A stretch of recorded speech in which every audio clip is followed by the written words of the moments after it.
Welcome, seekers of the wonderfully mundane, to boring past stories. In a world perpetually seeking high drama, epic confrontations, and earth-shattering events, we offer a different kind of historical journey. Tonight, we invite you to settle in, perhaps with a warm beverage and a comfortable chair, as we delve into a chapter of history so devoid of conventional excitement, it transcends mere boredom and becomes, paradoxically, profoundly relaxing. We are here not to recount tales of heroic valor or cataclysmic battles, but to appreciate the subtle art of historical inertia, the gentle unfolding of events that, in their very lack of urgency, possess a unique, almost soothing charm. Our focus today is a conflict that, despite its grand title, is widely regarded as one of the least eventful, most protracted, and ultimately most inconsequential wars ever fought. It's a war that, for generations, has been relegated to historical footnotes, a curious anomaly in the tapestry of human conflict. And it is precisely this understated nature that makes it a perfect subject for our channel. We will explore the War of Jenkins Ear, a name that itself hints at the delightful absurdity of the entire affair. Imagine, if you will, a conflict that takes years to even begin, sparked by an incident that seems almost farcical. A war where the greatest casualties are often caused not by enemy action, but by disease and sheer mismanagement. A war that drags on for nearly a decade, only to conclude with a treaty that essentially returns everything to precisely how it was before the first shot was fired. This is not a story of climactic victories or devastating defeats. It is a narrative of diplomatic dithering, logistical nightmares, and a pervasive sense of anti-climax that makes it uniquely calming to observe from the safe distance of centuries. Our journey will allow you to appreciate the subtle beauty of historical inefficiency, the quiet triumph of the status quo, and the curious human capacity for prolonged, low-stakes irritation on an international scale. Prepare yourself for an immersive 2.5 hours of gentle historical meandering, focusing on a war that defied all expectations of what a war should be. It is a testament to the fact that sometimes the most interesting stories are not those that shout for attention, but those that quietly unfold, inviting contemplation rather than excitement. Before we fully immerse ourselves in the specifics of Captain Jenkins and his remarkable ear, let us first ponder a fundamental question. What truly defines a boring war? It's a concept that might seem counterintuitive. After all, war, by its very nature, is typically associated with high stakes, intense drama, and profound human tragedy. Yet history, in its infinite wisdom, provides us with numerous examples of conflicts that, for various reasons, fall far short of these dramatic expectations. For our purposes on boring past stories, a truly boring war isn't simply one with a low casualty count, though that certainly helps. Nor is it merely a conflict lacking in decisive, sweeping victories, though a prolonged stalemate is definitely a characteristic. No, a boring war, in its purest form, is something far more nuanced. It's a conflict that, despite its official designation, actively resists conventional drama. It's a war where grand strategies unravel into administrative tedium, where epic pronunciations lead to lukewarm actions, and where the sense of urgency is perpetually diluted by bureaucracy, vast distances, and a pervasive sense of anti-climax that makes it uniquely calming to observe from the safe distance of centuries. It's a war waged primarily with paper, countless diplomatic notes, endless official correspondence, meticulous logistical planning that invariably goes awry, and exhaustive reports detailing minor skirmishes rather than major battles. It's a war where the greatest enemy isn't the opposing army, but perhaps the relentless ticking of the clock, the debilitating effects of unfamiliar climates, or the sheer soul-crushing monotony of daily military life. The threat is abstract, the enemy often unseen, and the objectives frequently unclear or shifting. A boring war is a masterclass in the art of the anti-climax. It sets up expectations for grandeur and decisive action, only to consistently deliver polite standoffs, tactical blunders, and outcomes that are, at best, inconclusive. The thrill of anticipation is never truly rewarded. The dramatic tension never quite resolves into a satisfying crescendo. And it is precisely this consistent failure to deliver on the promise of conventional warfare that makes it so uniquely calming to observe from the safe distance of centuries. There's no need to brace yourself for shocking revelations or sudden plot twists. The narrative unfurls with a predictable, almost comforting lethargy. It's the historical equivalent of watching a slow-motion video of grass growing, or observing a particularly sedate snail race, profoundly uneventful, yet strangely compelling in its very lack of urgency. It allows for a meditative appreciation of historical processes, divorced from the usual emotional roller coaster of traditional war narratives. We will learn that sometimes the greatest stories, or at least the most soothing ones, are not those filled with sound and fury, but those that quietly unfold, almost apologetically, across the forgotten pages of history, inviting us to simply observe and reflect. This is the essence of our approach, to find the tranquility in the historical mundane. And so, with our theoretical framework firmly established, let us introduce the star of our uniquely unexciting show, the War of Jenkins Ear. Our tale begins, as all truly excellent boring tales do, with an incident that, on the surface, seems so utterly preposterous, so delightfully absurd, that it barely qualifies as genuine historical fact, yet undeniably set in motion a chain of events that culminated in this remarkably tepid conflict. The year is 1739. Our principal protagonists are two of the most formidable naval and colonial powers of the era, the Kingdom of Great Britain, a burgeoning maritime empire, and the venerable, though somewhat sprawling, Spanish Empire, still clinging to its vast New World possessions. The casus belli, the official, or at least highly publicized, spark that allegedly ignited this remarkably understated conflict was something you'd expect to find pickled in a jar in a curiosity cabinet rather than emblazoned on a banner of war. It was, quite simply, a dismembered ear. Yes, you heard that correctly. And for those joining us for the first time, allow me to reiterate the sheer, delightful peculiarity of this origin story. Specifically, it was the ear of a British merchant captain named Robert Jenkins. According to Captain Jenkins' own vivid and rather theatrical account, this unfortunate appendage was severed by a Spanish Coast Guard commander some 7 years prior, in 1731. The incident allegedly occurred during a routine, or perhaps, if we are to be entirely honest, a less than entirely legal inspection of his brig, the Rebecca, off the coast of Havana in the contested waters of the Caribbean.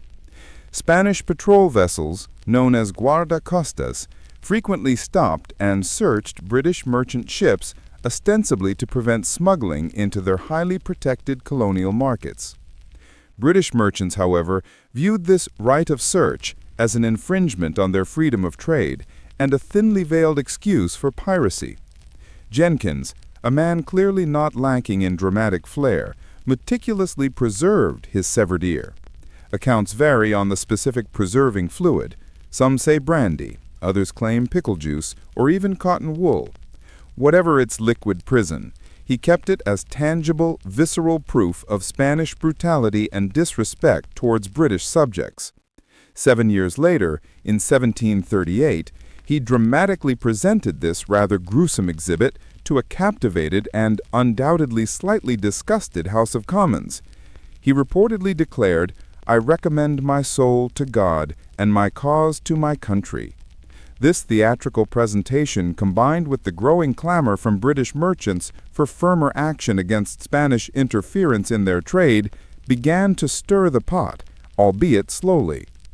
Now, a conventional history might suggest that such a brazen act, presented with such visceral, unignorable evidence, would immediately ignite a furious declaration of war, a rapid mobilization of naval fleets, and widespread public outrage demanding swift and decisive retribution. A war, an actual war over a severed ear, the sheer human drama, the immediate call to arms, the passionate speeches demanding justice for a wronged subject and insulted nation. One might expect a furious, instant response, characteristic of the era's often volatile international relations. But as we shall see, the War of Jenkins Ear was destined to defy such conventional and exciting expectations right from its peculiar inception. It was a slow burn, even at its most dramatic point. But my dear listeners, that kind of immediate, decisive, and frankly exciting retaliation would simply not do for our story, would it? For this is not a tale of hot-headed impulsivity, but rather of measured, almost leisurely, diplomatic meandering. Instead of an instant declaration of war, Great Britain spent a truly astonishing 7 years politely, yet firmly, complaining. Imagine the sheer volume of diplomatic notes, official protests, and meticulously worded complaints exchanged across the English Channel and the Bay of Biscay during this protracted period. One such British diplomatic missive might have begun, "Dear Spain, regarding the profoundly regrettable incident involving Captain Jenkins and his regrettably orally challenged state, we must, with the utmost sincerity, insist upon appropriate reparations, a thorough investigation into the conduct of your esteemed guarda-costas, and a definitive cessation of such unseemly and unprovoked acts of violence upon our seafaring gentlemen engaged in legitimate trade in the West Indies. Such actions, we must stress, are a direct affront to the dignity of the British Crown and detrimental to the amiable relations we endeavor to maintain. Sincerely, your ever-patient neighbors, Great Britain." Spain's equally measured, if somewhat evasive, response might have been, "Dear Great Britain, we acknowledge receipt of your most recent communication concerning the alleged incident involving one Captain Jenkins. We regret to inform you that our exhaustive investigations into the aforementioned ear incident, conducted with exemplary diligence by our colonial authorities, strongly suggest that Captain Jenkins' account may be, shall we say, a tad embellished, or perhaps entirely self-inflicted during a rather boisterous evening aboard his vessel. Furthermore, we reiterate our sovereign right to inspect vessels suspected of illicit trade within our territorial waters, a right we shall continue to uphold with unwavering resolve. Best regards, your enduringly sovereign counterparts, Spain." It was less a brewing storm of imminent international conflict and more a slow, almost imperceptible drift towards mutual irritation, like watching particularly stubborn paint slowly dry on a very large, historically significant and heavily contested fence. This wasn't a period of rapid-fire, crisis-driven diplomacy. It was about the exquisite art of dragging things out, of postponing the inevitable with such graceful inefficiency that it almost becomes an art form in itself. During these 7 years, numerous treaties were proposed, meticulously drafted, and then invariably allowed to languish. Conferences were held in dimly lit chanceries, featuring frock-coated diplomats endlessly debating clauses, sub-clauses, and the precise wording of various articles, all while the primary cause of contention, Captain Jenkins's ear, remained pickled in its jar, patiently awaiting its moment in the spotlight of parliamentary drama. One notable attempt at resolution was the Convention of Pardo, signed in 1739, which sought to address outstanding Anglo-Spanish disputes, including the Jenkins Ear incident. A sum of £95,000 was agreed upon for compensation for Spanish depredations against British shipping, a princely sum for an ear and associated damages, one might argue. However, in a move perfectly in keeping with the spirit of this procrastinating conflict, Spain eventually neglected to pay it, citing other unresolved grievances. This further inflamed British public and parliamentary opinion, but still the path to war was slow and circuitous. The sheer bureaucratic inertia involved in all of this is, quite frankly, breathtaking. One can almost picture the clerks on both sides meticulously penning their formal complaints and rebuttals, stamping official seals with heavy deliberation, and filing documents into vast, dusty archives, all while the specter of war, rather than rushing forward, simply hovered in the background, a perpetually postponed engagement. This period wasn't about rapid shifts in geopolitical strategy. It was about the art of deferral, of exploring every possible avenue for peaceful, or at least non-violent resolution, even when those avenues led to dead ends. The war wasn't starting. It was slowly, almost reluctantly, congealing.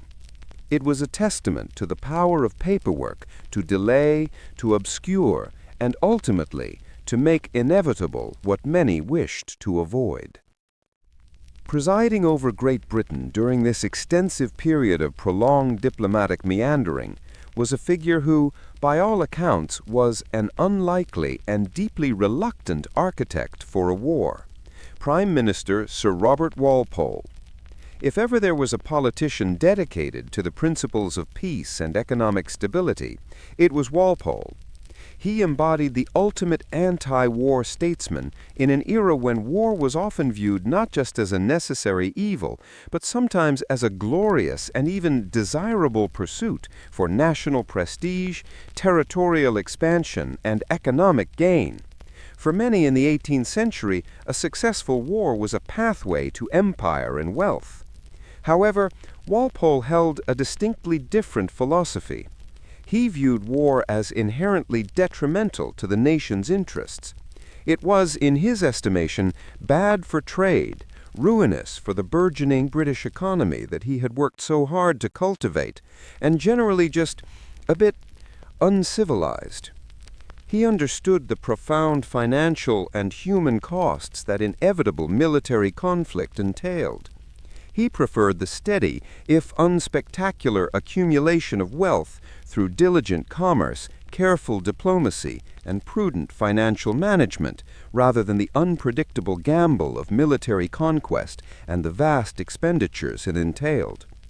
His political career, spanning over 20 years, was meticulously built on a foundation of maintaining peace and stability, both at home and abroad. The very notion of going to war over something as trivial and, frankly, as bizarre as a merchant captain's ear must have been an anathema to him. Walpole was a master of political maneuvering, a pragmatist who believed in the power of slow-burning negotiation and the long game of economic advantage over the swift, often destructive actions of military force. He clung to peace with a tenacity that, in hindsight, is truly remarkable, especially given the growing pressures he faced. He would deftly sidestep calls for war from his more hawkish opponents, a vocal faction known as the Patriot Whigs, deflecting their demands, proposing another treaty, finding another diplomatic avenue for peaceful resolution, always buying more time. These Patriot Whigs eagerly sought to expand British influence and riches by seizing lucrative Spanish colonial possessions and by asserting British maritime dominance. They saw Walpole's pacifism as weakness, a betrayal of national interest, and a missed opportunity for imperial growth. They were the firebrands, eager for glory and plunder, while Walpole was the cautious administrator, keenly aware of the balance sheet. His efforts to avert war were a testament to the sheer power of procrastination, elevated to a strategic art form. He knew that engaging Spain in a full-scale conflict would not only be costly, but would also risk drawing in other major European powers, potentially igniting a much larger, continent-wide conflagration, which was his greatest fear. He clung to the hope that a diplomatic solution could still be found, even as public and parliamentary pressure mounted relentlessly. He tirelessly argued for caution, emphasizing the risks to trade and national debt. One can almost sympathize with him, desperately trying to keep the lid on a simmering pot of Anglo-Spanish grievances, knowing that once it boiled over, there would be no easy way to cool it down, and the consequences would be far-reaching and deeply unpleasant. His eventual capitulation to the pro-war faction in Parliament, driven by a desire to save his political skin, was a moment of profound personal and political defeat for him. He was a politician who ultimately failed to prevent the war he so deeply despised, thereby, in a grim twist of fate, becoming inextricably linked to one of history's most spectacularly unexciting conflicts. Despite Sir Robert Walpole's unwavering dedication to avoiding conflict, a significant and increasingly vocal segment of the British public, particularly those involved in merchant shipping, colonial ventures, and various financial interests, began to clamor for more decisive action against Spain. These were the individuals who saw the Spanish control of immensely lucrative trade routes in the Caribbean and Central America as a direct impediment to their own potential wealth and a constraint on British economic expansion. The Spanish right of search, the ability of Spanish guardacostas to stop and inspect British vessels for contraband, was perceived not just as a practical hindrance, but as a profound national insult, a challenge to British maritime sovereignty and honor. Newspapers, pamphlets, and broadsheets, in their own quaint and often verbose 18th century way, played a crucial role in shaping and amplifying this public sentiment. The story of Captain Jenkins and his pickled ear, initially a curiosity, was systematically transformed into a powerful symbol of perceived Spanish aggression and a rallying cry for those who believed Britain needed to assert its dominance on the global stage. Jenkins, despite the peculiar nature of his grievance, was recast as a minor, if slightly macabre, folk hero, a victim whose personal tragedy encapsulated a broader national indignity. His dramatic appearance before Parliament, displaying his preserved ear, was widely reported and discussed, fueling public indignation. However, even this burgeoning public outcry for war was, by modern standards, remarkably muted and lacked the overwhelming, all-consuming passion that characterizes truly popular, emotionally charged conflicts. It wasn't a roaring bonfire of patriotic fervor, fueled by mass rallies, fervent speeches, and widespread demands for immediate vengeance. No, it was more akin to a persistent, slightly annoying hum in the background of national discourse, a low-grade irritation that gradually built up over the years. You can almost imagine the scene in London's bustling coffee houses. Gentlemen in their powdered wigs and frock coats, sipping their tea or coffee, meticulously perusing the latest gazette, muttering phrases like, "Something truly must be done about that ear, you know. Disgraceful business. Absolutely disgraceful. These Spanish insolences cannot stand." And then, almost immediately, they would politely transition to discussing the latest fashions from Paris, the unpredictable British weather, the fluctuating price of sugar, or the most recent gossip from the court. The desire for war was certainly present in influential circles, driven by economic interests and a sense of national pride, but it lacked the overwhelming visceral passion that compels entire populations into conflict. For many, particularly those outside of London and the major port cities, the conflict remained an abstract concept, a distant skirmish for potential trade routes and colonial influence, rather than a direct threat to their homes or way of life. The public was agitated, yes, but not to the point of genuine martial enthusiasm or widespread jingoism. It was a lukewarm agitation, a calculated displeasure, if such a thing can exist. The politicians and merchants who pushed for war had to work hard to cultivate and maintain this level of public disquiet, illustrating the reluctant nature of the nation's slide into hostilities. The drumbeat of war was more of a polite, intermittent tapping, easily ignored by most of the populace for much of its duration.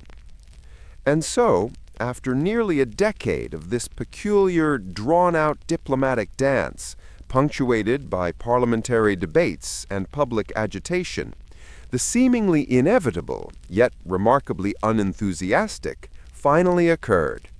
In October 1739, Great Britain officially declared war on Spain. One might anticipate that such a momentous pronouncement, ending years of tension and marking the beginning of armed conflict, would be met with a resounding roar of nationalistic fervor, fervent celebrations, and widespread public enthusiasm. However, in a move perfectly in keeping with the understated, almost apologetic nature of this particular conflict, the announcement itself was met with a rather muted response across much of the nation. There were, naturally, some ceremonial ringing of church bells in London, a few scattered, almost half-hearted celebrations in the major port towns, where economic interests were most invested, and some obligatory toasts to the king and country in taverns. Yet, largely, the atmosphere felt less like the declaration of a momentous, world-altering conflict, and more like a collective sigh of resignation, a muttered, "Well, finally, perhaps now we can all move on from this tiresome debate." It was an anti-climax even before the fighting truly began, setting the stage for a war that would prove to be as uninspired in its execution as it was in its beginning. Prime Minister Sir Robert Walpole, the man who had so desperately tried to avert this very outcome, was famously despondent. His often-quoted lament perfectly encapsulates the profound sense of gloom and foreboding that settled upon him. "They may ring their bells now," he reportedly declared with a grim prophecy to his colleagues, "but they will wring their hands soon enough." Walpole, with his deep understanding of national finance and the intricacies of European diplomacy, foresaw the immense financial burdens and the unpredictable human costs that such a protracted conflict would inevitably bring. He knew that the war would not be the quick, glorious victory that its proponents promised, but a drawn-out, costly affair that would drain the nation's resources and potentially embroil Britain in larger European entanglements. His foresight, as events would soon prove, was tragically accurate. His statement wasn't just a political lament. It was an accurate prediction of the quiet suffering and futility that lay ahead. He understood that the calls for war were often driven by short-sighted economic interests and an abstract sense of national honor, rather than a clear-eyed assessment of strategic realities. The declaration, from his perspective, was a forced concession to overwhelming political pressure, a release of built-up tension within Parliament, rather than a passionate embrace of a just and necessary conflict. It was the sound of a slowly deflating balloon, rather than a triumphant roar of a cannon.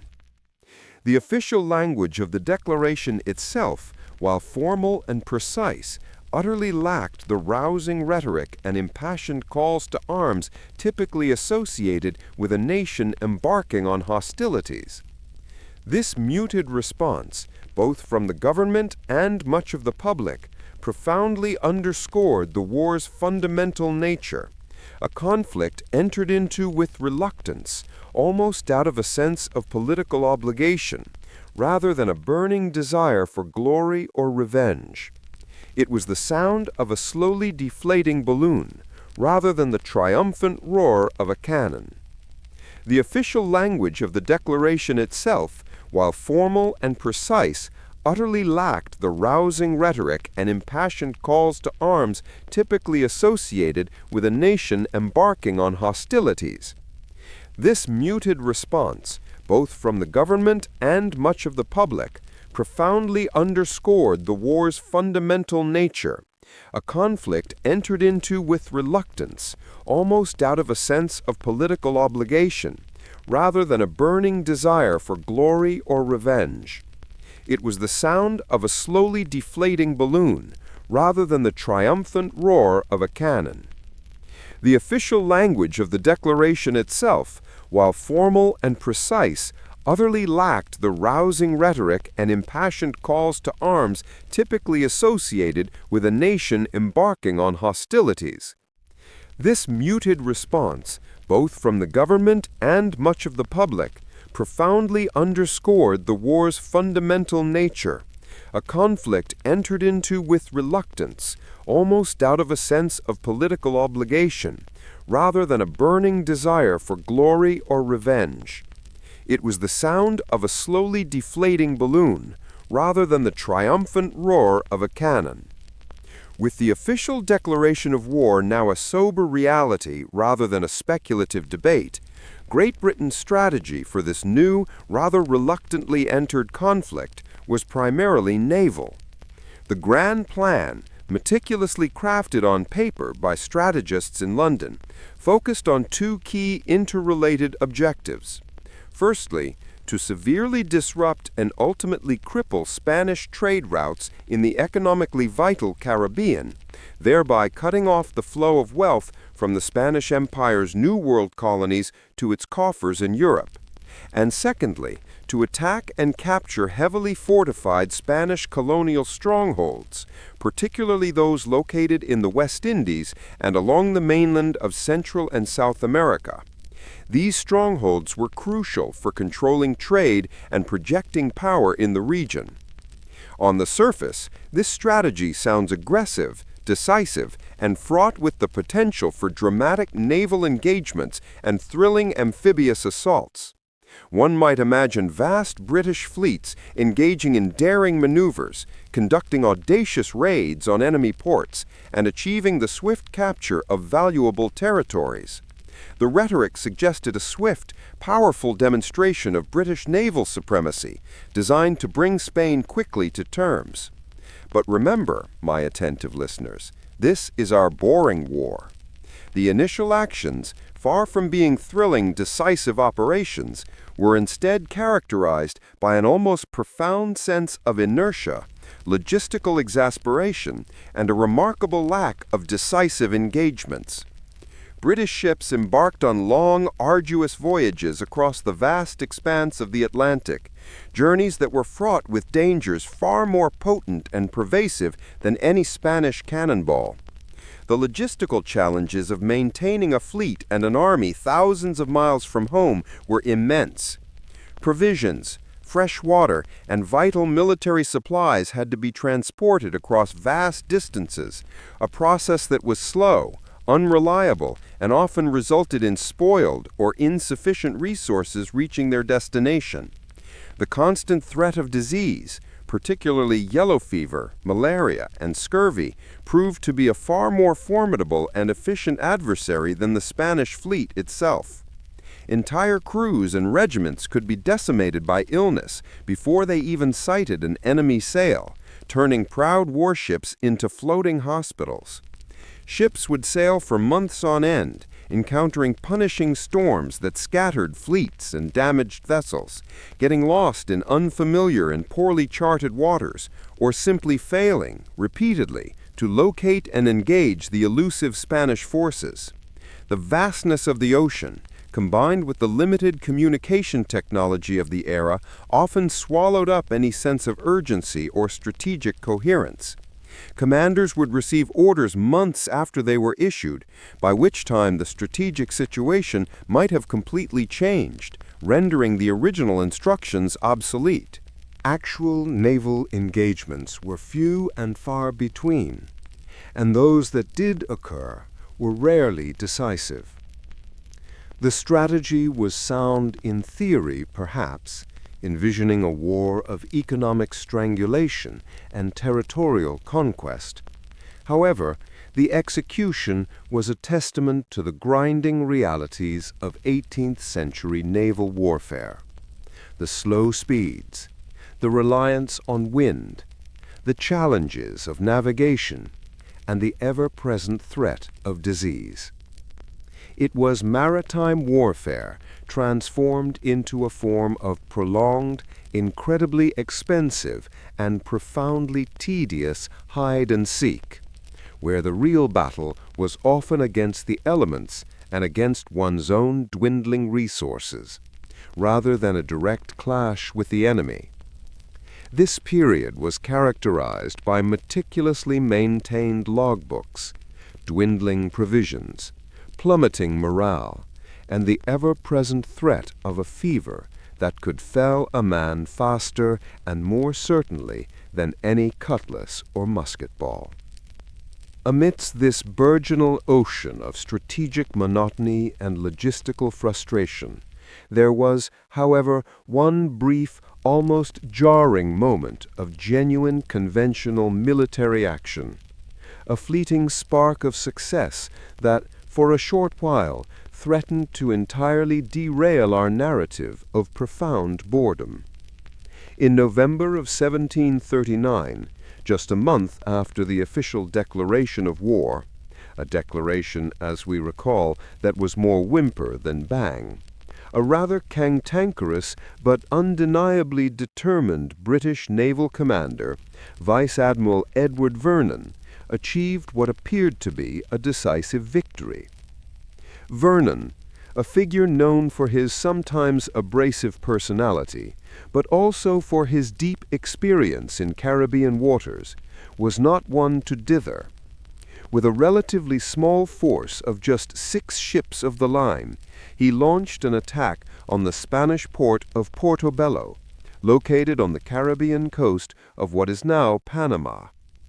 Portobello was, in its time, a heavily fortified and strategically critical Spanish stronghold.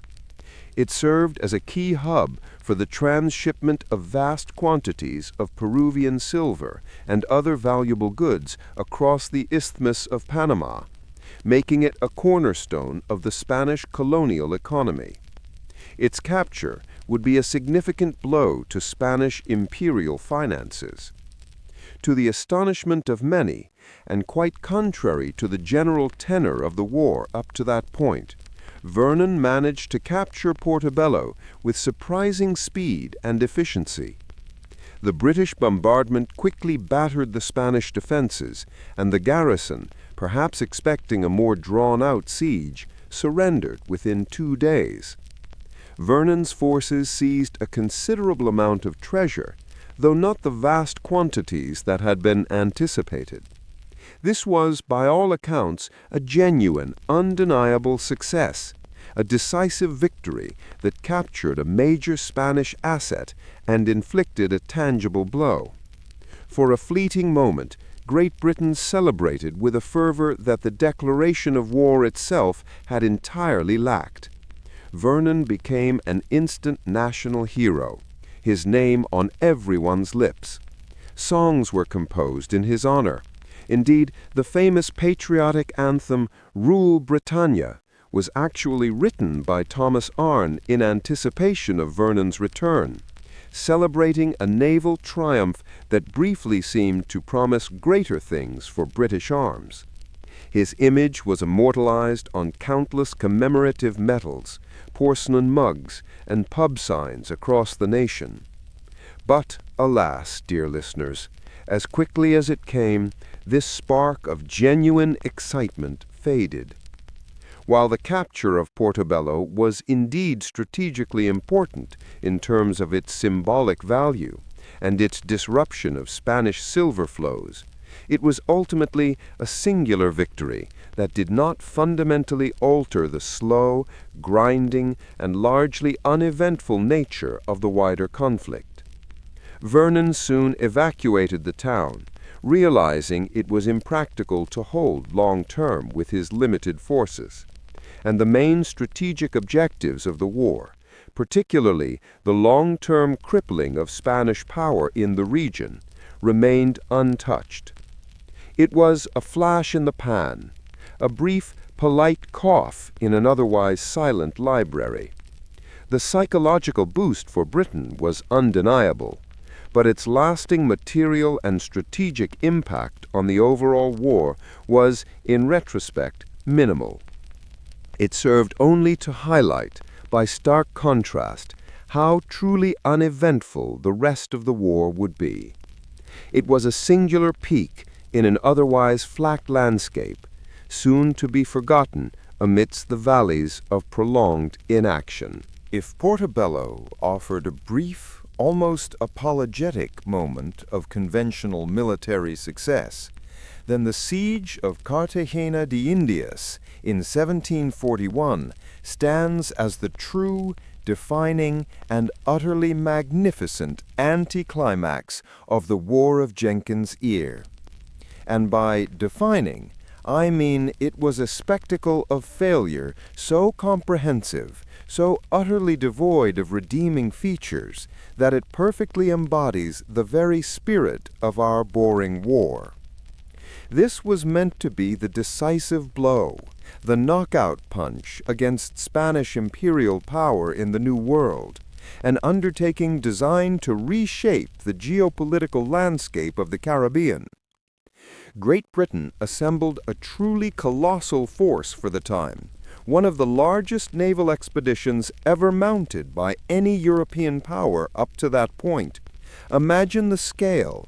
Nearly 200 ships, including powerful battleships and a vast armada of transport vessels, carrying an estimated 23,000 men, a combined land and sea force of staggering proportions. This was not a minor skirmish. It was a grand, ambitious enterprise, promising glory, immense riches from Spanish colonial plunder, and the definitive assertion of British maritime and imperial dominance. The anticipation in London was palpable, though perhaps still tinged with that underlying British reserve. The stage was set for a monumental confrontation. What this monumental expedition delivered, however, was not glory, but a masterclass in mismanagement, inter-service rivalry, logistical breakdown, and ultimately utter, unmitigated failure. Cartagena de Indias, located on the Caribbean coast of modern-day Colombia, was not an easy target. It was a formidable fortress city, protected by thick, imposing walls, numerous strategically placed forts, intricate natural defenses, including shallow waters and narrow channels, and a humid, disease-ridden climate that would prove to be the British forces' most potent adversary. The Spanish defenders, though vastly outnumbered by the sheer scale of the British invasion force, were not to be underestimated. They were led by one of history's truly remarkable, if almost forgotten, characters, Admiral Blas de Leso e Olivarieta, known colloquially as medio hombre, or half-man, due to having lost an eye, an arm, and a leg in various previous battles defending the Spanish Empire. Leso was a brilliant, tenacious, and utterly unyielding commander. He was a stark and highly effective contrast to the often divided and incompetent British leadership. His tactical genius and sheer force of will were instrumental in coordinating the Spanish defense. From the outset, everything seemed to go spectacularly wrong for the British. The sheer logistical challenge of coordinating such a vast force, an army and a navy, often with conflicting priorities and personalities, thousands of miles from home in a distant, unfamiliar, and hostile environment, proved overwhelming. Ships struggled with navigation in the treacherous coastal waters. Communication between the disparate elements of the British force broke down frequently, and supplies were often delayed, spoiled by the tropical heat, or simply insufficient for the enormous number of men requiring sustenance and medical care. This wasn't the kind of dramatic failure born of heroic last stands or brilliant counterattacks by a superior enemy. It was the slow, agonizing collapse of a grand plan under the crushing weight of its own complexity, internal discord, and the relentless, debilitating effects of the tropical environment. It was a failure of organization, patience, and perhaps a fundamental misunderstanding of the true, boringly intractable nature of this particular war. The grand expedition dissolved into a prolonged, miserable stalemate, destined for an ignominious end. While the formidable Spanish defenses and the sheer logistical nightmares of an 18th-century tropical campaign certainly played their part in the British failure at Cartagena de Indias, the most immediate and, frankly, most embarrassing cause of the disaster lay squarely with the profound lack of cooperation and outright animosity between the two principal British commanders, Vice Admiral Edward Vernon and General Thomas Wentworth. Their inability to work together, their constant bickering, and their mutual contempt proved to be a far more effective enemy to the British expedition than any Spanish cannon. Admiral Vernon, still riding the wave of his fleeting triumph at Portobello, was, by all accounts, an arrogant, blustering, and fiercely opinionated naval officer. He saw himself as the senior commander, possessing superior strategic insight and extensive experience in Caribbean waters. He was quick to criticize anyone who disagreed with his strategic vision, particularly if that person was a landlubber general who, in his view, understood little of naval realities. Vernon was impatient, prone to issuing thinly veiled threats, and had an inflated sense of his own capabilities, often believing he could achieve victory through sheer force of will alone. His self-assured pronouncements often bordered on hubris.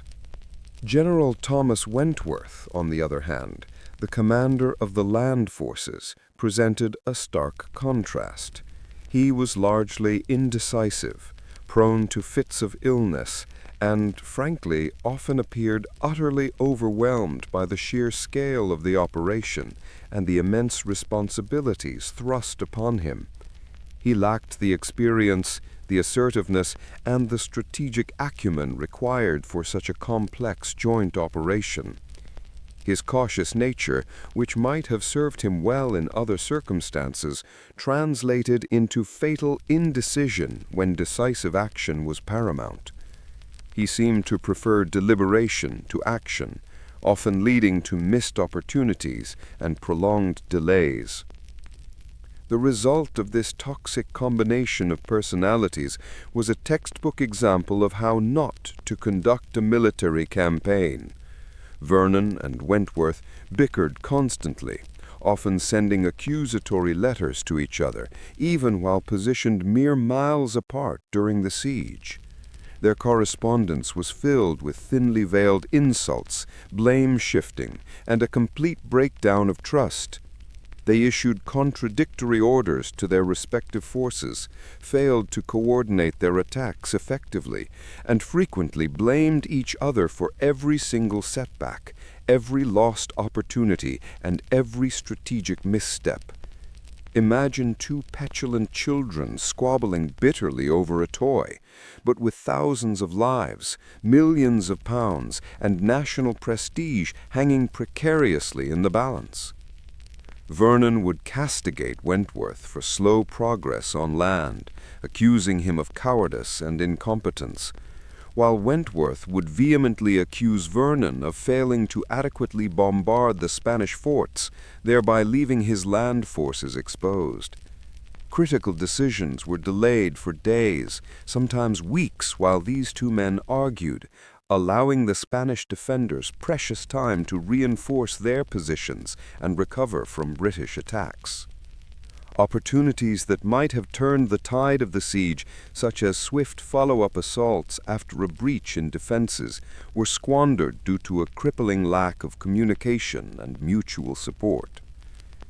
This internal conflict, ironically, proved to be far more effective at undermining the British war effort than any direct Spanish action.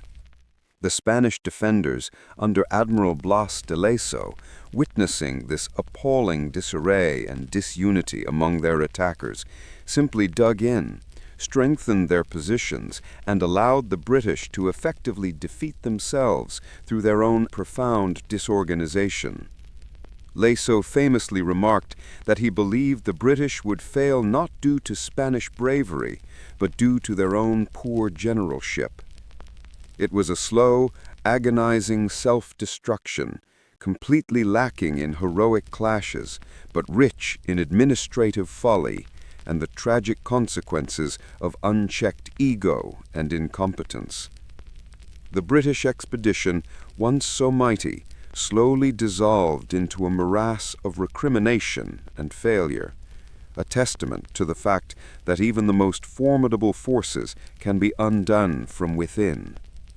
While the bickering commanders and the formidable Spanish defenses certainly played their part in the British failure at Cartagena, the greatest adversary, the truly unsung hero of this uniquely boring war, was not the Spanish forces at all. It was disease. The tropical climate of Cartagena, with its stifling heat, oppressive humidity, torrential rains, and teeming insect life, proved to be a far more efficient, relentless, and indiscriminate killer than any cannonball or musket shot.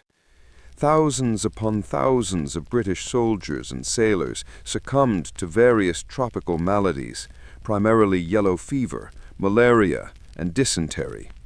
These diseases, transmitted by mosquitoes and unsanitary conditions, ravaged the expeditionary force with devastating speed and impartiality. The numbers are truly staggering and profoundly depressing in their quiet grimness, highlighting a tragedy that rarely receives the same dramatic attention as battlefield losses. Estimates suggest that upwards of 18,000 British soldiers and sailors died during the Cartagena campaign alone. Of these, perhaps as few as 600 deaths occurred from actual combat wounds inflicted by the Spanish. The vast, overwhelming majority, over 95%, simply withered away, struck down by fever, debilitating dysentery, and other rampant infections. These men did not fall in glorious battle. They expired in their crowded, stifling tents and on the sweltering decks of their ships, their bodies weakened by poor sanitation, inadequate provisions, and a complete lack of understanding of tropical diseases. The climate, The relentless mosquitoes, the contaminated water sources, the general unsanitary conditions of a large besieging force, these were the silent, efficient killers that performed the actual brutal fighting in this phase of the war.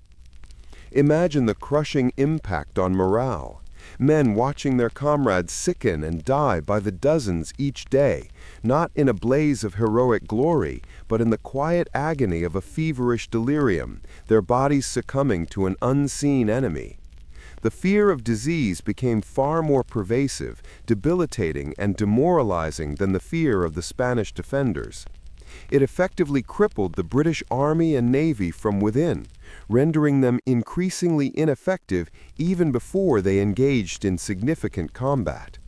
Soldiers who survived were often too weak to fight, too ill to perform their duties, and too disheartened by the constant stream of death to maintain any semblance of fighting spirit. It was a war lost not by superior bravery or brilliant tactics on the part of the Spanish, though Admiral Lizo's defense was certainly brilliant, but fundamentally by biology. The grand imperial ambitions of Great Britain, the vast sums of money expended, and the immense human effort deployed were slowly, ingloriously undone by microscopic organisms and environmental factors that were poorly understood at the time. This silent, invisible enemy transformed the formidable British forces from an invading army into a vast, sprawling hospital fleet, utterly incapable of achieving its objectives. This profound human tragedy, while certainly not boring for those experiencing it firsthand, contributed immensely to the war's overall strategic tedium. It removed any possibility of decisive action and reduced the entire enterprise to a slow, agonizing wait for the inevitable collapse. The siege became a grim exercise in endurance against an invisible foe, rather than a dynamic clash of arms. The British suffered a devastating defeat, not because they were outfought, but because they were outsickened. This serves as a stark reminder that the most impactful aspects of warfare are not always the most dramatic, but can be the most quietly devastating. After 2 agonizing months of suffering, futility, and relentless losses, predominantly to disease, the British forces at Cartagena were left with no viable choice but to execute a humiliating withdrawal. The once mighty expedition, which had set sail from England with such grand ambitions and boasted an overwhelming numerical superiority, had achieved virtually nothing except the loss of thousands of men and a staggering amount of precious national resources. It was a disaster of epic proportions, a strategic catastrophe on a scale rarely seen in 18th century warfare, and a profound blow to British prestige. Yet, in its peculiar way, even this grand failure managed to retain its subtly boring quality, transforming a military rout into a protracted, dispiriting retreat. The retreat was not a desperate, chaotic flight under heavy enemy fire, the kind of dramatic retreat that fills the pages of history books with tales of heroic rearguard actions. Instead, it was more an exhausted, dispirited slinking away, a slow and agonizing disengagement from an enemy that was not actively pursuing them with great vigor, but simply observing as the British effectively defeated themselves through their own internal failures and the ravages of disease. The remaining British forces, decimated by illness, profoundly demoralized by the constant squabbling of their commanders, and utterly exhausted by the tropical campaign, were in no condition to press any further attack or even to defend themselves effectively. Ships, once bristling with eager soldiers, were now packed with the sick and dying, their decks resembling grim, floating hospitals rather than proud warships ready for battle. The healthy few were simply too depleted, too disheartened, and too physically weakened to continue the fight or even to mount an organized, spirited defense. The sight of this once powerful fleet, now limping away from the very objective it had been sent to conquer, must have been a profoundly humbling and depressing spectacle for all involved.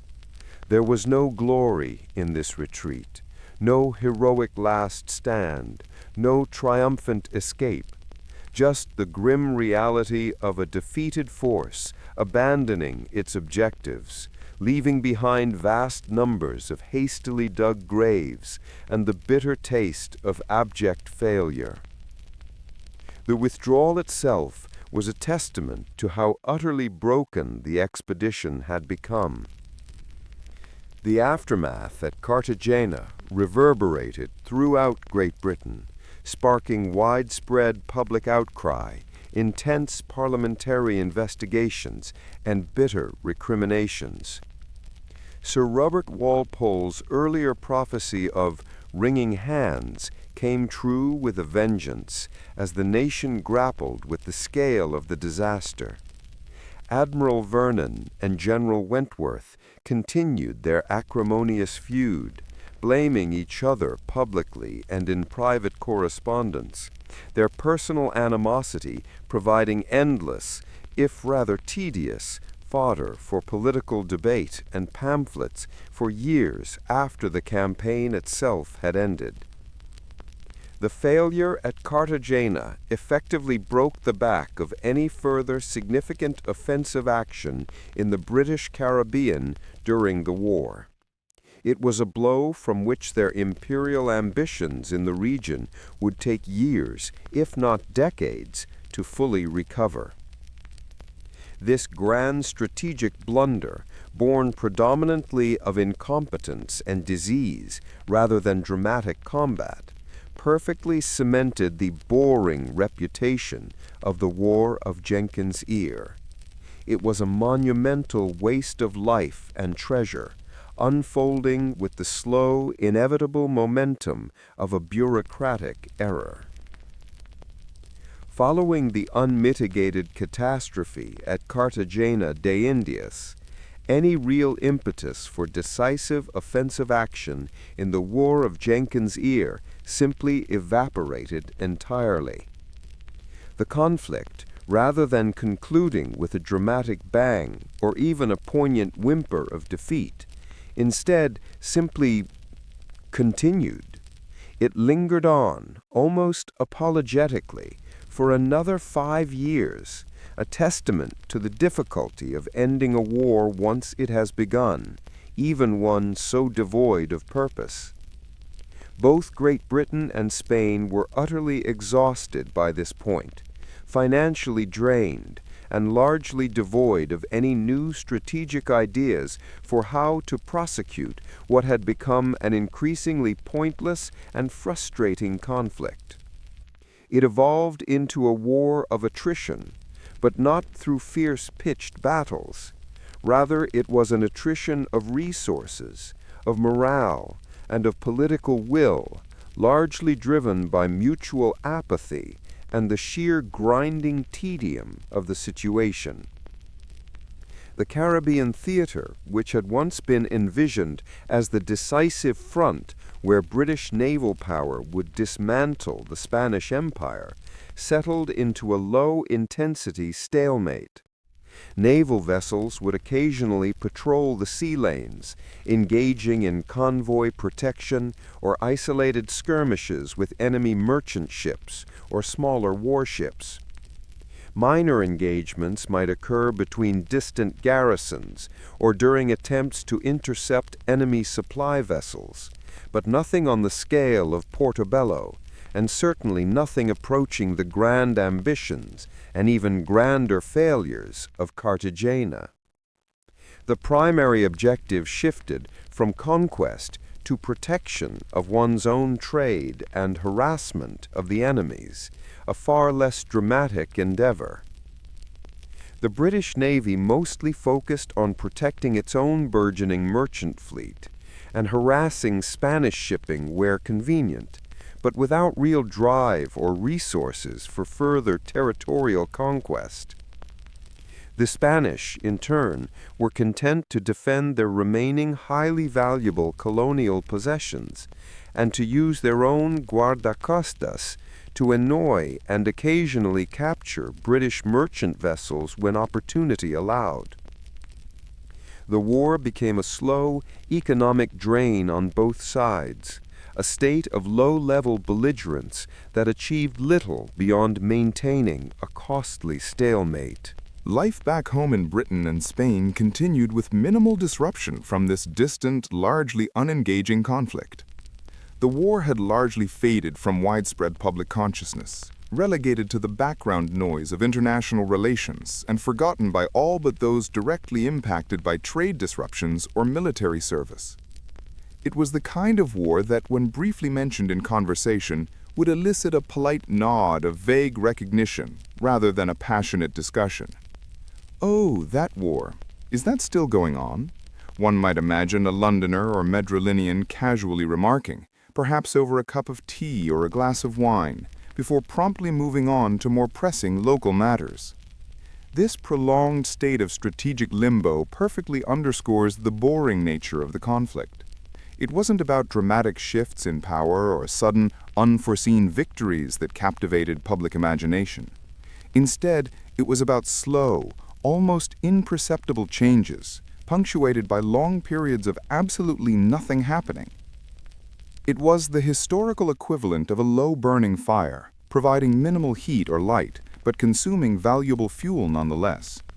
The original casus belli, that single severed ear, was now a distant memory, almost utterly irrelevant to the ongoing, profoundly unremarkable hostilities.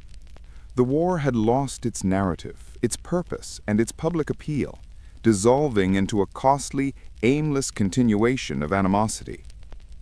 Compounding the sheer tedium and increasing meaninglessness of the War of Jenkins Ear was its gradual, almost imperceptible merger into a much larger, far more complex, and ultimately more consequential conflict that was simultaneously unfolding in continental Europe, the War of the Austrian Succession. This is where our little ear-inspired squabble truly reaches its peak boring status, because its original cause became utterly subsumed, overshadowed, and effectively marginalized by a grander, vastly more convoluted European power struggle. Great Britain and Spain were still technically, officially, and grudgingly fighting each other over the legacy of the ear, the rights of search, and colonial trade disputes in the Americas. However, their conflict had now become inextricably intertwined with, and often dictated by, the intricate web of alliances and antagonisms that defined the War of the Austrian Succession. In this larger conflict, Britain and Spain were fighting alongside or against a multitude of other major European powers: France, Austria, Prussia, Bavaria, and various smaller states, over entirely different and vastly more significant issues. These included the succession to the Habsburg throne, the territorial claims in Silesia, and the complex, perpetually shifting balance of power on the European continent. Imagine a petty argument between two neighbors about a property line that suddenly gets absorbed into a much larger, incredibly complex family feud involving multiple branches of an extended family, each with their own long-standing grievances, intricate alliances, and vast inheritances at stake. The original minor argument, while still technically unresolved, becomes utterly overshadowed and almost entirely irrelevant in the face of the new, larger, and far more impactful drama. That's precisely what happened to the War of Jenkins Ear. The conflict in the Caribbean and in the Atlantic, once the primary focus, became just one small, increasingly irrelevant theater within a sprawling, multi-front European war. British soldiers fighting in Flanders or on the battlefields of Central Europe were certainly not thinking about Captain Jenkins' missing ear. Their concerns were with the nuances of the Grand Alliance, the legalities of the pragmatic sanction, and the intricate web of dynastic claims and territorial maneuvers that fueled the War of the Austrian Succession. The specific Anglo-Spanish grievances that ignited the War of Jenkins Ear were now relegated to a mere subsection of the broader peace negotiations at the conclusion of the European conflict. They were effectively an appendix to a much larger document. The original cause of the war, that peculiar preserved ear, was practically forgotten by many, its specific resonance lost amidst the clamor of continental battles and dynastic struggles. It became an academic footnote within a larger, more impactful, though still complex and historically challenging, conflict. This dilution of its original purpose and its absorption into a wider, more consequential war only further contributed to the sense of pointlessness and the general boredom surrounding the War of Jenkins Ear. It wasn't even important enough to stand on its own 2 feet anymore. It needed to borrow the gravitas and, unfortunately, the bloodshed of a bigger, more important war to justify its continued, unremarkable existence on the world stage. Despite the conspicuous lack of dramatic, decisive battles and glorious victories, the War of Jenkins Ear was in fact an incredibly expensive endeavor for both Great Britain and Spain. And this quiet, almost insidious economic drain was perhaps its most impactful, yet simultaneously its least exciting consequence. The true cost of this boring war was not measured primarily in lost territories or sunken ships, but in the relentless, slow hemorrhage of national wealth. Maintaining a vast naval fleet, even if it was mostly sailing around without engaging the enemy, was an enormous financial burden. Ships needed to be built, crewed with thousands of sailors, provisioned with food and drink for months at a time, and constantly repaired and refitted after long voyages or storms. Supplying distant garrisons in the Caribbean, particularly after the logistical nightmares experienced during and after Cartagena, required an immense and continuous flow of resources across vast ocean distances.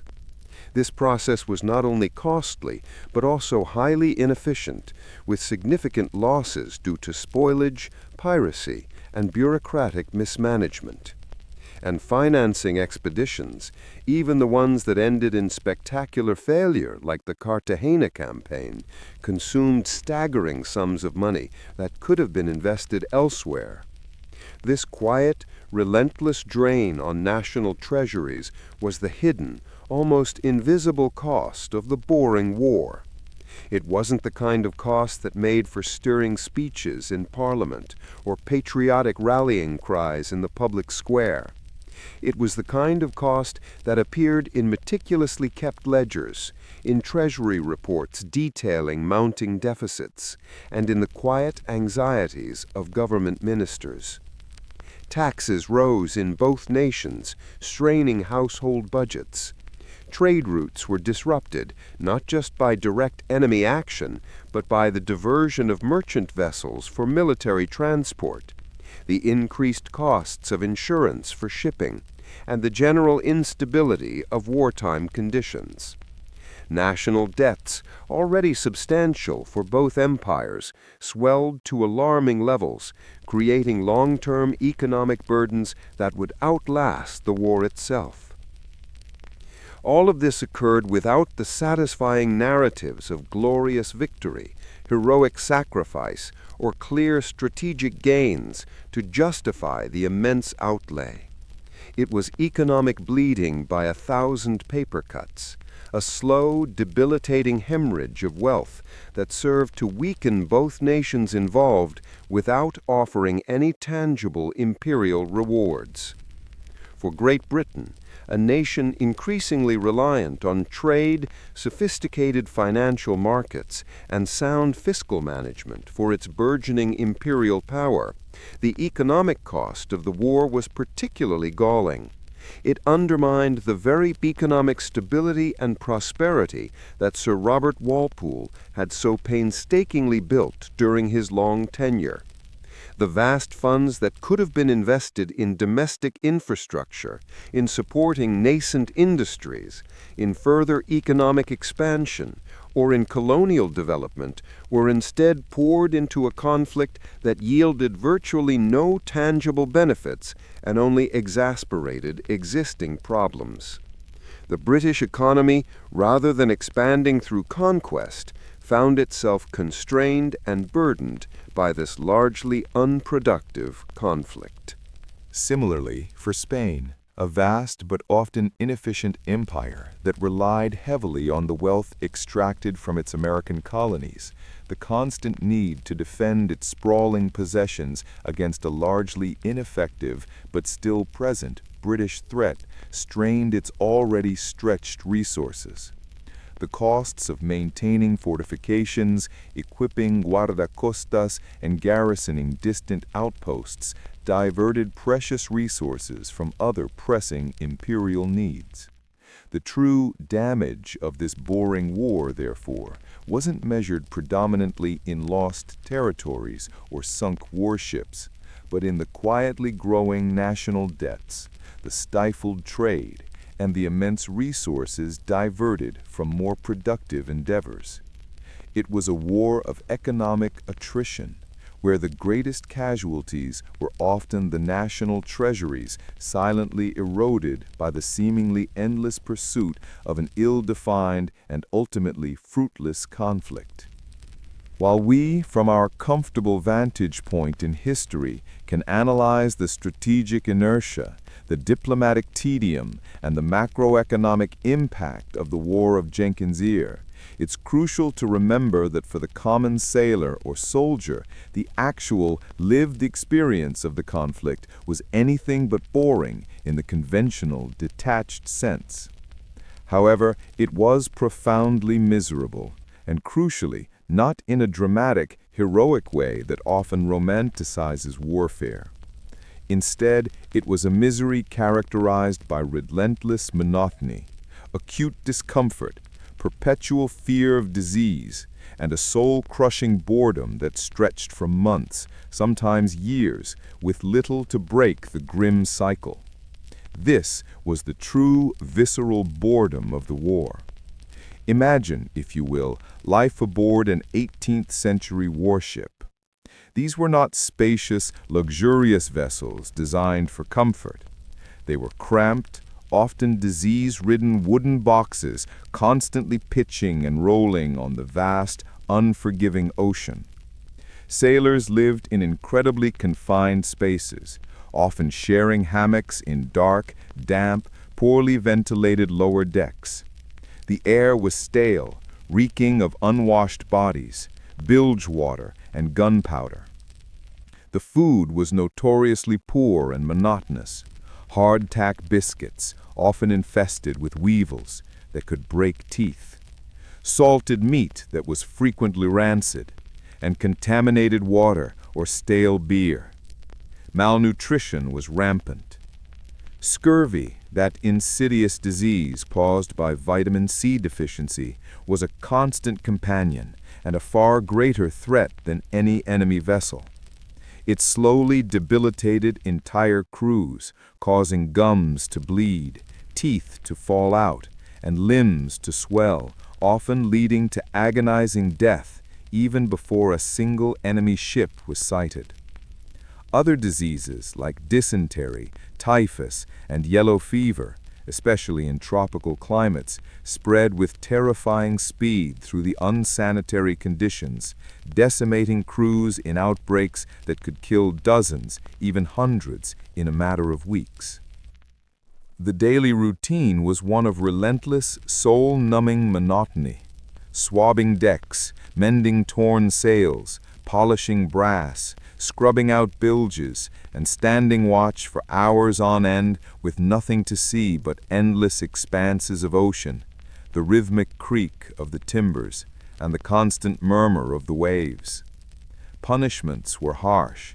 Discipline was rigidly enforced with the cattle nine-tails, and the threat of the lash was an ever-present reality. For the soldiers, deployed to distant, humid garrisons in the Caribbean, the situation was little better. They faced stifling heat, torrential rains, aggressive insects, and the constant, debilitating threat of tropical diseases, all while doing very little active soldiering. Their days were filled with tedious drill, monotonous guard duty, and the profound, isolating boredom of waiting, thousands of miles from home and family, often with little to do but sweat and curse their fate. The excitement of battle, for many, rarely materialized. When it did, it was often short, brutal, and utterly terrifying. But those moments were rare and fleeting. Far more common was the grinding daily existence, the profound quiet desperation, the constant struggle against illness, hunger, and the elements, and the pervasive longing for home. The true fighting was often against one's own body, against the environment, and against the crushing weight of existential boredom. This was the real, boring part of the war, the part that quietly devoured human lives and spirits without the usual fanfare or glory of heroic conflict. It was a war experienced in slow, agonizing increments of disease, discomfort, and endless waiting, a silent tragedy played out across the vastness of the seas and the oppressive heat of colonial outposts. While the War of Jenkins Ear is often viewed through a predominantly British lens, it's crucial to remember that the conflict was not a one-sided affair. From the Spanish perspective, the conflict was equally tedious, equally costly, and often imbued with a strikingly similar sense of indifference and strategic fatigue, albeit with different primary strategic priorities. Their objectives were fundamentally defensive: to safeguard their incredibly lucrative trade routes, particularly the flow of silver and goods from their American colonies, and to protect their vast network of colonial possessions from British encroachment. These were the economic arteries of the Spanish Empire, and their protection was paramount. Spanish defensive efforts focused heavily on strengthening their existing fortifications across the Caribbean, improving their coastal defenses, and deploying their relatively smaller fleet to protect valuable convoys and harass British shipping when advantageous. This often meant avoiding direct, large-scale confrontation with the numerically superior British fleet, leading to many prolonged standoffs, cautious maneuvers, and protracted sieges rather than decisive, open naval battles. This strategic caution, while sensible from a Spanish perspective, further contributed to the overall lack of conventional excitement and the prolonged nature of the conflict. For Spain, the British actions were less a direct existential threat to the homeland and more a constant, costly, and deeply irritating colonial problem. They were accustomed to centuries of rivalry, skirmishes, and proxy conflicts with other European powers, particularly Britain and France in the Americas. The British privateers and smugglers, whose activities blurred the lines between legitimate trade and outright piracy, even in peacetime, were a perennial problem in the Caribbean. So, from the Spanish point of view, the War of Jenkins Ear was not some extraordinary new conflict, but merely an official, high-stakes escalation of an already existing, low-intensity struggle. It was a continuation of centuries of maritime and colonial rivalry, now simply given a new, rather absurd official name. The Spanish population, similar to their British counterparts, likely experienced a profound sense of detachment from the distant conflict. While national pride might have been briefly stirred by a significant defensive victory like Cartagena, the day-to-day realities of the war unfolding thousands of miles away in the far-off Americas would have had little immediate impact on the lives of most citizens in Madrid, Seville, or other cities in metropolitan Spain. For them, it was primarily a costly distraction, a low-intensity irritation that drained national resources and demanded vigilance from the state, rather than a grand crusade for national glory or a struggle for survival. The war's inherent tediousness transcending national boundaries, affecting both belligerents with its quiet futility. The Spanish, despite their eventual success in defending Cartagena, did not emerge from the war triumphant. Their trade suffered, their finances were strained, and the underlying tensions with Britain remained unresolved. It was a slow burn on both sides, with neither gaining significant advantage for the immense resources expended.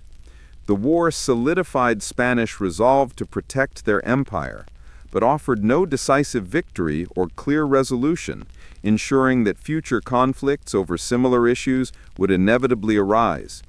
It was a shared experience of a conflict that simply had to be endured, rather than won decisively. Finally, after nearly a decade of this low-grade, largely pointless and utterly boring conflict, the inevitable, if rather unspectacular, end arrived. The War of Jenkins Ear officially concluded with the signing of the Treaty of Aix-la-Chapelle in October 1748. This comprehensive treaty was primarily designed to bring an end to the much larger and more complex War of the Austrian Succession, which, as we discussed, had by then engulfed most of Europe and subsumed our ear-inspired squabble into its broader narrative. And here, my dear listeners, is where the true boring yet magnificently ironic punchline of the War of Jenkins Ear truly reveals itself. The Treaty of Aix-la-Chapelle essentially stipulated a return to the status quo ante bellum. In plain English, this translates to virtually all conquests and possessions were returned to their original owners, exactly as they had been before the first shots of the War of Jenkins Ear were fired. For both Great Britain and Spain, this meant that the specific issues that had ostensibly sparked the war, the contentious right of search, the trade disputes in the Caribbean, and the unresolved territorial grievances in the Americas were simply not resolved. They were largely left for future negotiations, or rather for future conflicts, precisely as Walpole had feared. Consider the profound implications of this outcome.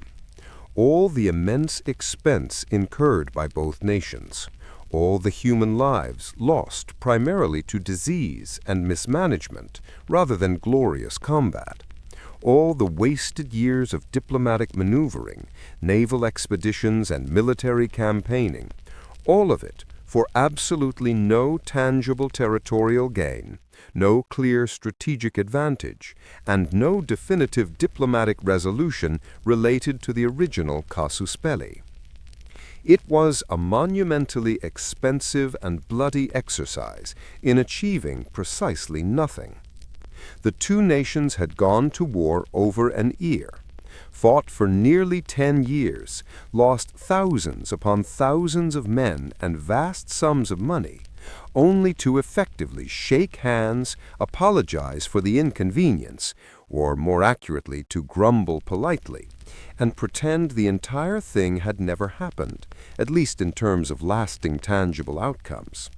The specific issues that had led to the conflict were either ignored, deliberately postponed, or simply papered over, setting the stage for future resentments and, predictably, future conflicts that would flare up decades later.